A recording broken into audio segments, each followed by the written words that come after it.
Hello and welcome to my my video analysis of my round 9 game. It was Wales versus, who were we playing again? Morocco, that's it, Morocco. We played so many teams, I'm starting to lose track of who we're actually playing against. We were the underdogs. Unfortunately, we lost the match 3.5-half. They did outrate us on all the boards. However, it could have been a lot closer, and I think we're a bit unlucky to lose by such a wide scoreline.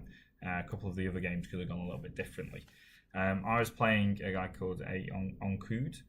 He was graded 2315, and he was an IM, so I'm assuming at some point he might have been over 2400. And I'm going to take you through my game. So I knew that he was going to start with knight f3, and then I was going to play a kind of fianchetto thing, King's Indian thing. I knew he did this kind of b4 idea. And the idea is to kind of clamp down on c5, so black doesn't put a pawn here. And also in a lot of lines, when they go b3 and the fianchetto, usually after the castle over here, usually white plays b4 anyway. So it kind of does it just in one move rather than taking two, so it saves the tempo. However, there are drawbacks to that. This pawn's not supported, also, I can, and maybe I should even go a5 now, just to force this pawn to come forward, because you can't play a3, because just a simple tactic, takes, and then the rook's gone, so he has to push forwards, and then he gives me the c5 square for this knight to jump into if I want to have it. However, I didn't do that. I decided just to continue to develop normally. And we get this kind of position where I put a pawn in the centre of the board, controls a lot of squares. I didn't expect him to go d3. I expected him to be playing, to be holding this move back and maybe going for d4 here in one go rather than going to d3 first. So I was a bit surprised by this decision. I thought he might castle there. Knight bd7. I don't really play this accurately enough. My moves are okay, but they're not the best. And knight b to d7 is kind of the start of that. I need to wait to see before I move this knight out. Maybe a5 would have been an improvement, and I'll show you why. Because the idea is that I want to play a5 to force b5. So if say for example I had this position, then knight b d7 is clearly good because I can jump into this beautiful square here. Like so, and then it can't be attacked by anything. If he plays d4, I'm just going to take it, and it's just in a much better position, controlling squares in the centre of the board, and I'll be very happy with this. However, I played knight bd7 first, and then after he played knight d2, I played a5, expecting him to push forward, and he plays a3. And I saw a few moves ago that he could go a3, and I just think, well, why didn't I think about this before? And I don't know. It just causes me quite a few problems now, because I've got some tension here on this between these two pawns. And do I take? Do I push? Do I leave it as it is and wait for him to take me? And I'm quite happy to keep tension. In a lot of my games, I always keep the tension because I know that people don't like it. And it's you have to calculate every single time. Do you take? Do you push? Do you allow somebody to take you? And so it just involves a lot more calculation. But we're into this game already, and I might have used about, say, 20 minutes by this point, and my opponent's used like 1 minute, if that. So he's actually had more time than what he started with because of the 30-second increment. So I was getting a little worried that he kind of knew this position quite a lot better than me. I played rook e8. I guess his king's still in the centre, so it kind of forces him to castle. And then I played c6, which is interesting because it blunts this bishop on the diagonal. However, it does weaken the d6 square. So this is it's a standard pawn formation to have these pawns like this. But it's always a decision when you play this move, because white may have c5 at some point, and of course I can't take back on this square with a pawn because I've now moved my c6 pawn. So it was a big decision to do this at the time, but it is the right idea, and my position's not so bad at the moment. Maybe this knight's a little bit misplaced because now my queen's not guarding the d6 pawn, my bishop can't get out to wherever it wants to come to, so maybe this knight would be better on a different square, or even back home and wait to see where's going to be good for it. He plays queen c2. He's just developing normally. I play h6, the idea is that some lines have got e4 coming, and I don't want this knight to jump into the g5 square. That's what I was thinking anyway. He plays knight b3, so now he's forcing me to do something about this pawn because it's under attack. And I could take and then play rook b8 at the end of it, but I thought a4 and knight bd2, and he can like kind of move this knight to here and then to here and possibly win it. I've got knight b6 if I want, and I think if he works really hard, then yes, he can win this pawn. But I think by the time that he does that, I might have broken through the centre somewhere, or even trying to checkmate him down the king side. So I know long term wise it's probably lost. However, short to medium term, it gave me good practical chances to gain some space. So I played queen e7. Again, and now my queen's defending this pawn, so this isn't as bad. As well as possibly supporting an e4 push. But he played e4 straight away, and I was a bit surprised by these three moves. I mean, he plays e4 and it blocks in this bishop, so this bishop's diagonal is now stunted. However, he's doing the right thing, and he's just basically taking over the centre, and I honestly thought that I was getting absolutely trashed here. I thought I was losing already.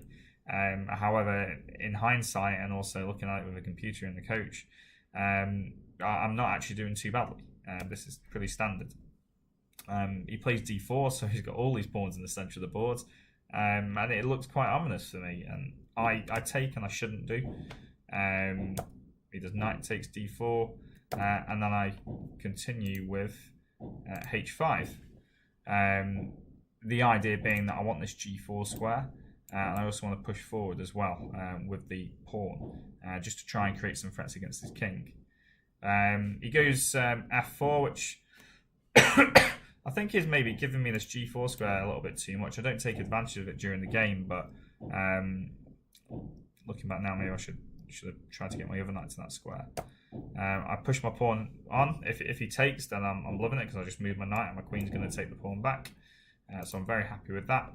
He just brings his rook to the centre, and again, same as what I was feeling a few moves ago. Yes, I might have pawns on a4 and h4 that might look dangerous, but then I've kind of got an advance on both wings, but he's got all of the centre.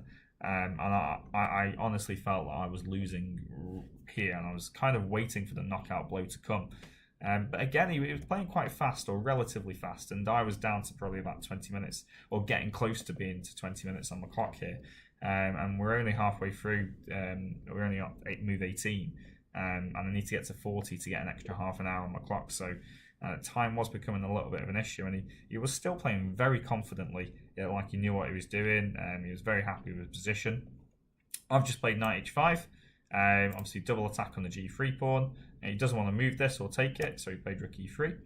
And I played bishop d7 now, kind of connecting my rooks, kind of defending this pawn in a way, but also I want to play the move c5, so that when his knight goes to b5, I might swap off my bishop for that knight. He plays rook e1, c5, takes, and then he doesn't play knight b5, so I thought, all that, and he doesn't even play knight b5. He plays knight back to e2, which is, I can kind of see it coming to the c3 square again, but also guarding g3 as well. I swap off a couple of pawns just before anything gets a bit too tricky for me, and then I play knight e6, and I completely overlooked his next move, which is e5. And I thought this was a really good move, because it blocks in my bishop, whereas his bishop is actually still quite good. And in hindsight, I probably would have swapped off these bishops first before playing knight e6, because now I just think I'm in a world of pain. Because the problem is that this bishop, even though I do not want to lose it, because it gives me great coverage over this f6 square, and you can easily see a knight in there is going to be going to be very painful for me if that knight does jump in there. The problem is that this knight hasn't got any squares to go to. Covered, and my bishop's in the way, and I don't want to play. I don't want to play bishop f8. I don't want to play bishop h8. I don't really want to play bishop h6 either, because that leaves the f6 square unguarded, just to make room for my knight. So I had to become quite inventive now. So I started to play quite active, shall we say.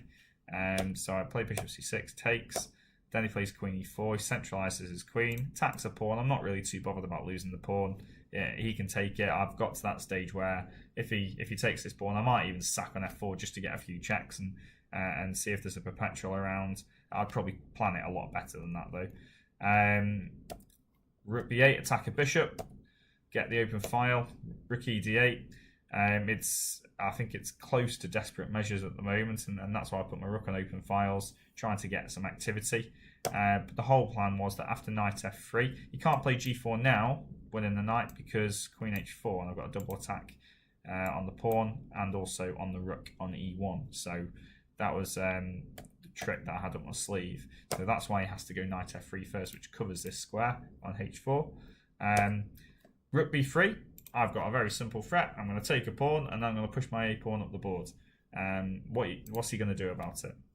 And thankfully, he doesn't really respond too well. In a few moves' time, he decides to pick up the piece because now my knight can't go to any safe squares. But I deliberately planned that I was going to do knight takes pawn, knight takes knight, and bishop h6. And now the knight is attacked twice by my knight and my bishop. Coming this way and this way, so he's got to move. He's got to move it. I expected possibly knight takes g6, but I don't think it quite works. So therefore he takes the knight, and plus there's no reason for him to sack again. But of course I take the rook with check. Rook takes bishop, queen takes knight. If we take stock here, I've got a rook and a pawn against a knight and bishop, which is not good. However, even worse is the fact that my extra pawn is one of these, so it's doubled. But the positives in the position for me is that his king's looking a little airy, and also I've got just this simple threat of taking this pawn and then marching this pawn down the board. And I honestly expected to get beaten from this position. I thought that this could be another loss coming up here. I was just waiting for him to find the right moves. He played knight g5. I thought, okay, I can see what's coming here. Queen e7 attacks the knight, and then he plays e6. So I'm just like, okay. And I saw a few moves ago that I had a response to this. Obviously, I don't do queen takes knight because pawn takes pawn check, and I'm getting mated. I think king h7. He goes rook h3, and if I do king takes pawn, he does queen e6, king f8. And then rook f3 and a block with the queen. It's winning my queen, and it's all over. It's game over. So yeah, I was absolutely so delighted when he played e6. If you want to have a stop of the video and try and find out what I played next, then now would be a perfect time to do that. So I'll give you a few seconds. And the move that I played in the game is f5, and this move just pretty much saves the game for me. Because whatever he does, I've got a great tactic, and because he can't do pawn takes pawn, because I take the knight now with check, and then I might even be mating him in some lines. He plays queen f4 to defend the knight, but of course I've got a nice little tactic again, so you have to see the follow-up to this when you play f5, which is rook takes bishop. And then after rook takes rook, rook d4, and he can't move his queen anywhere where it doesn't do anything, because I'm just going to do rook takes pawn check and then pick up the knight.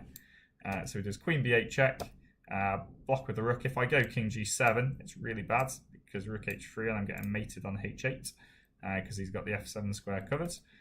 So I've got to block with the rook again, and then he goes back to f4, we go back to d4, and we just repeat moves a few times.